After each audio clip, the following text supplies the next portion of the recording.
충북 청주 외곽의 작은 마을에는 밤사이 내린 비 냄새가 아직 남아 있었습니다. 이른 아침, 김영수는 마당 끝 텃밭으로 천천히 걸어 나갔습니다.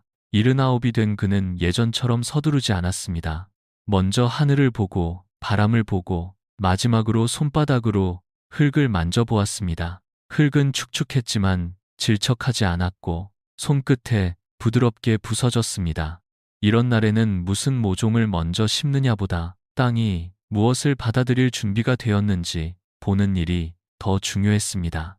그때 이웃 박철수가 상추 모종 한 판을 들고 들어왔습니다. 박철수는 77이었고 봄만 되면 늘 같은 말을 했습니다. 올해도 상추부터 심어야 마음이 놓이지요. 김영수는 웃으며 모종판을 바라보았습니다. 상추가 나쁜 것은 아니었습니다. 쌈도 되고 국수 위에 올려도 좋고 손주들이 오면 바로 따줄 수도 있었습니다. 이정숙도 마루에서 그 말을 듣고 고개를 끄덕였습니다. 우리 집도 상추는 늘 심었지요. 그런데 작년에는 너무 한꺼번에 자라서 먹는 속도가 따라가지 못했어요. 여름이 빨리 오니 잎도 금방 억세졌고 비가 길게 온 뒤에는 아까운 잎을 골라내는 날도 많았습니다. 김영수는 조용히 말했습니다. 철수 형님, 올해는 상추를 조금만 줄이고 다른 것도 한번 넣어봅시다. 밭이 넓어지는 것은 아니지만 우리가 고르는 작물은 달라질 수 있습니다. 박철수는 고개를 갸웃했습니다. 다른 것이라면 또 고추나 오이 말입니까? 김영수는 젖은 두둑을 바라보며 천천히 대답했습니다. 아니요. 오늘은 같은 작은 텃밭에서도 조금 더 오래 즐기고 조금 더 다르게 쓸 수 있는 3가지 작물을 이야기해 보려고 합니다. 유럽 상추, 삼립국화, 그리고 참당귀입니다. 박철수는 3가지 이름을 듣고도 쉽게 고개를 끄덕이지 못했습니다. 평생 텃밭을 해도 봄이면 상추, 고추, 오이, 가지가 먼저 떠오르는 것이 당연했습니다. 김영수도 그 마음을 알았습니다. 그래서 모종판을 내려놓게 하지 않고 먼저 두둑 옆에 앉아 지난 몇 해의 일을 천천히 떠올려 보게 했습니다. 상추는 분명 고마운 채소였습니다. 씨를 뿌려도 잘 나고 모종을 심어도 금방 자랐습니다. 된장 한 숟가락만 있어도 밥상이 서운하지 않았고 갑자기 손님이 와도 바로 따서 내기 좋았습니다. 하지만 작은 텃밭에서 모두가 같은 시기에 상추를 심으면 문제도 비슷하게 찾아왔습니다.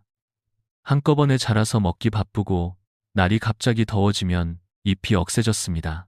장마가 길어지면 아래쪽 잎이 흙탕물에 닿고 바람이 막힌 곳에서는 쉽게 물러졌습니다. 그럴 때 사람들은 비료가 부족한가 생각하지만 사실은 작물이 너무 한쪽으로 몰린 경우도 많았습니다.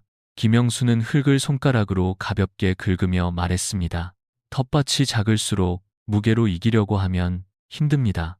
한 자루 가득 따는 것도 좋지만 가족이 맛있게 먹고 이웃에게 나누었을 때 기억에 남는 작물이 더 오래 갑니다. 박철수는 그 말을 듣고 작년 여름을 떠올렸습니다. 상추는 많았지만 비슷한 맛이 반복되니 손주들도 처음 며칠만 좋아했습니다. 냉장고 안에는 시든 잎이 남았고 밭에는 너무 커진 잎이 햇볕을 가리고 있었습니다. 이정숙이 마루에서 내려와 빈 바구니를 들었습니다. 우리도 올해는 늘 먹던 것만 심지 말고 밥상에 이야깃거리가 되는 것을 조금 넣어봐요. 그 말에 박철수의 표정이 풀렸습니다. 김영수는 고개를 끄덕이며 덧붙였습니다.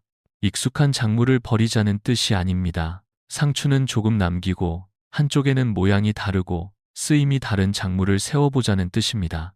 처음부터 많이 심을 필요도 없습니다. 두둑 하나의 끝자리만 비워도 충분합니다. 그 작은 자리에서 우리 집 햇볕, 바람, 물 빠짐을 살피며 맞는 작물을 찾아가면 됩니다.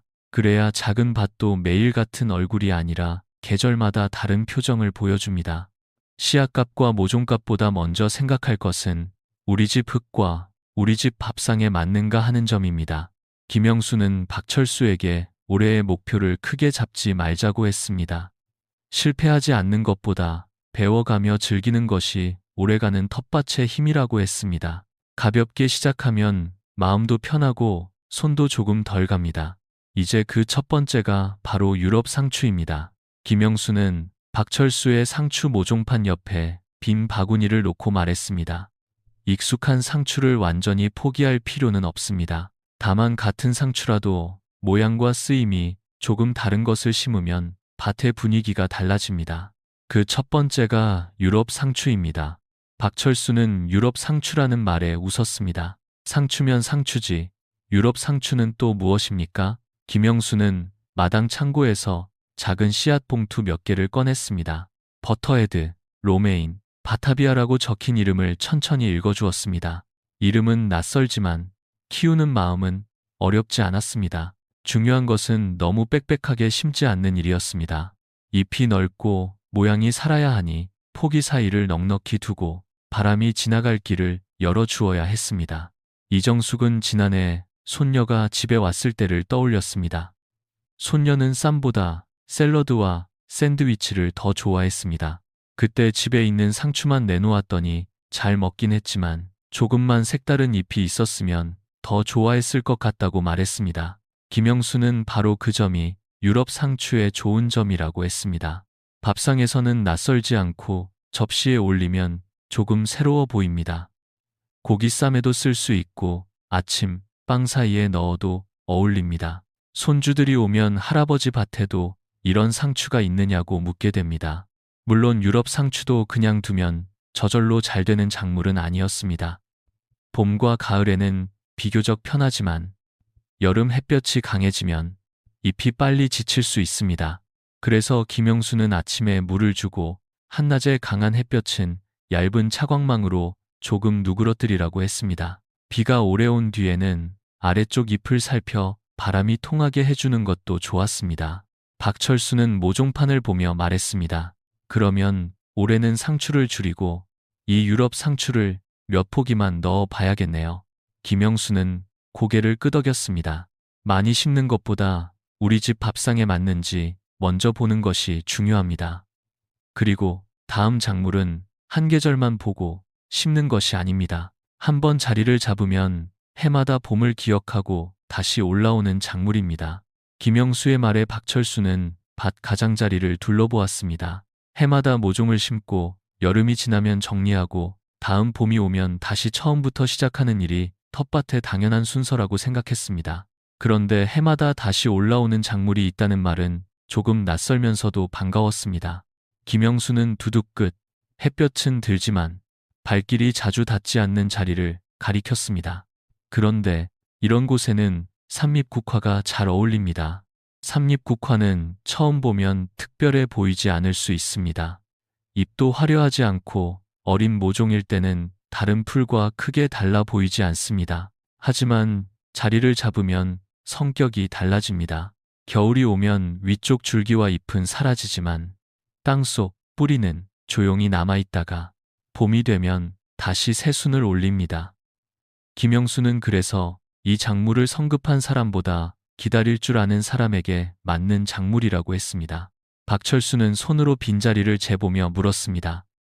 그럼 여기에 심어두면 매년 그냥 먹을 수 있는 겁니까?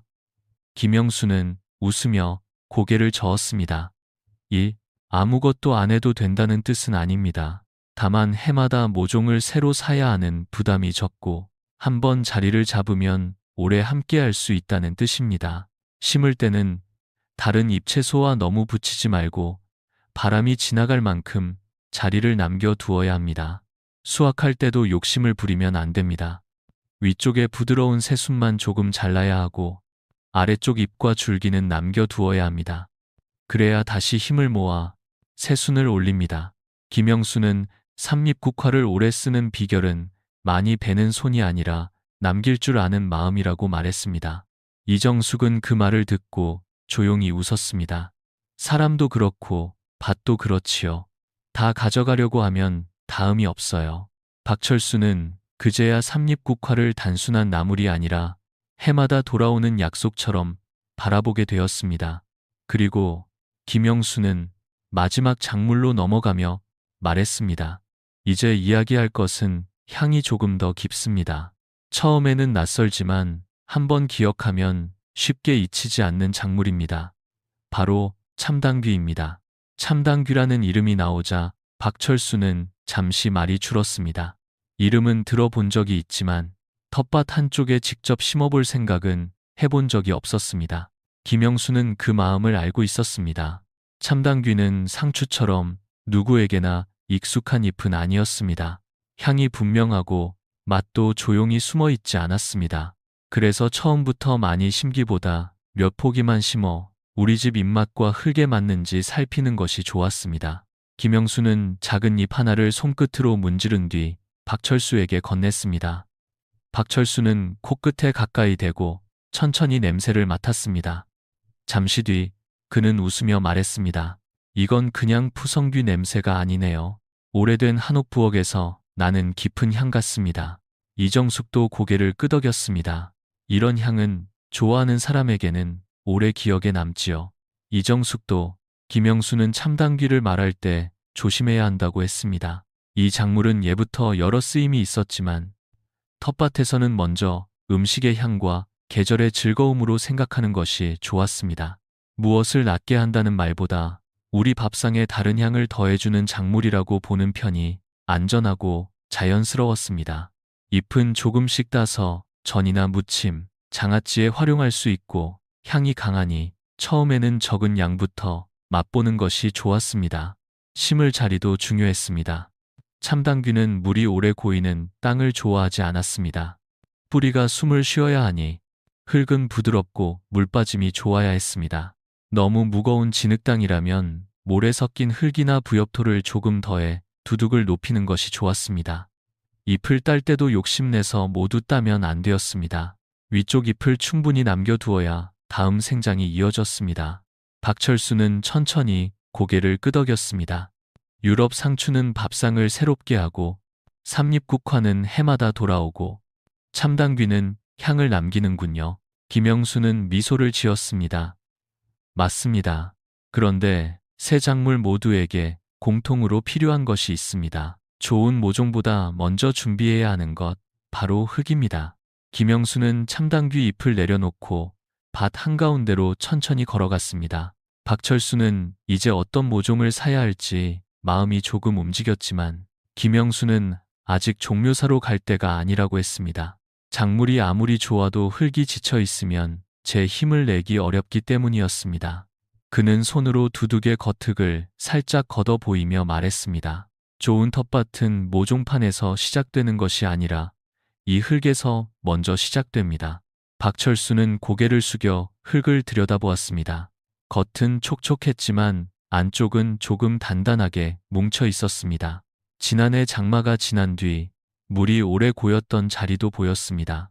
김영수는 이런 땅에 바로 모종을 넣으면 뿌리가 편히 뻗지 못한다고 했습니다. 사람도 답답한 방에서는 오래 쉬기 어렵듯이 뿌리도 공기가 통하지 않는 흙에서는 힘을 잃기 쉽습니다. 그래서 먼저 해야 할 일은 밭을 부드럽게 풀어주는 것이었습니다. 완전히 새 흙으로 바꾸라는 뜻은 아니었습니다. 굳은 흙을 깊지 않게 고르고 잘 익은 유기질 퇴비를 조금 섞고 며칠 동안 흙이 가라앉을 시간을 주면 충분했습니다. 퇴비를 넣은 바로 그날 모종을 심는 것은 피하는 것이 좋았습니다. 흙도 숨을 고를 시간이 필요했습니다. 김영수는 또 물길을 보라고 했습니다. 비가 오면 물이 어디로 흐르고 어디에 멈추는지 알아야 했습니다. 유럽 상추는 잎이 젖어 오래 있으면 쉽게 지치고 삼립국화도 처음 자리 잡을 때는 과한 습기를 좋아하지 않았습니다. 참당귀는 특히 물 빠짐이 중요했습니다. 그래서 두둑은 낮게 눌리지 않게 세우고 고래는 물이 빠져나갈 길을 열어 두어야 했습니다. 이정숙은 빈 수첩을 가져와 오래 심을 자리를 적었습니다. 상추는 조금만 남기고 유럽 상추는 부엌에서 가까운 곳에, 삼립국화는 밭 가장자리에, 참당귀는 물이 잘 빠지는 쪽에 적었습니다. 김영수는 그 수첩을 보며 말했습니다. 처음부터 많이 심지 맙시다. 올해는 우리 집 흙이 어떤 작물을 반기는지 배우는 해로 하면 됩니다. 박철수도 그 말에 마음이 편해졌습니다. 이제 남은 것은 많이 심는 욕심이 아니라 작게 시작해서 오래 즐기는 마음이었습니다. 그날 아침 김영수의 텃밭은 갑자기 달라진 것이 없었습니다. 아직 모종을 새로 심은 것도 아니고 바구니 가득 수확한 것도 아니었습니다. 하지만 박철수의 눈에는 이미 밭의 자리가 다르게 보이기 시작했습니다. 예전에는 빈자리만 보이면 상추를 더 심을 생각부터 했습니다. 그런데 이제는 그 자리에 어떤 바람이 지나가는지, 물이 어디로 빠지는지, 가족의 밥상에는 어떤 향과 이야기가 필요한지를 먼저 떠올리게 되었습니다.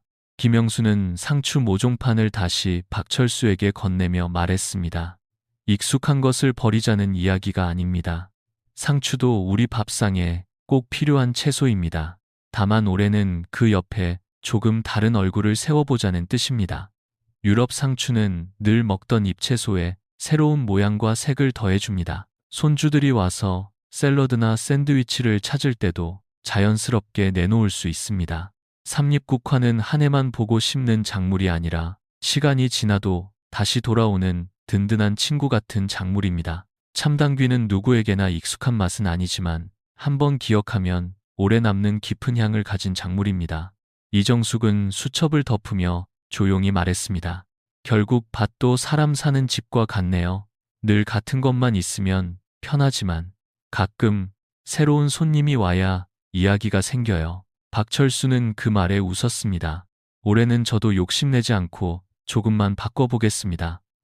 실패하면 배우고 잘 되면 나누면 되겠지요.